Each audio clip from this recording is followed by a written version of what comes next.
პაპამ შუბლზე გვაკოცა, გახდით ჩემოდენაო და ორივე საჩუქრად ლექსი დაგვიწერაო.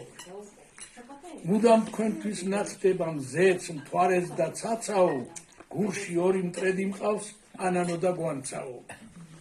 ანანო, როგორ მიყვარს სიმღერა აბადელი დელაო, მოდი ერთად ვიმღეროთ ჩემო გვანცი კელაო.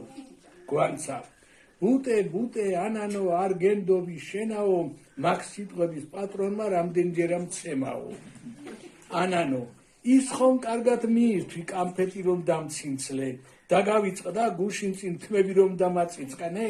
გვანცა, რატომ ისიც არ გახსოვს რომ მოგცხეს და იტირე, ვერ გავიგე ცუგო ხარ ბეჭებზე რომ იყბინე. ერთი თუ შეგიბერე, ანანო ეუბნება, სანთელივით გაგაქრო, უფროსი ვარ ცუღლუტო, მეეს უნდა მაკადრო. გვანცა, სულ რომ მაგას დამძახი, არ ვართ თანატოლები, 3 წუთით დიდი ხარ, ნეტავრას იფხორები.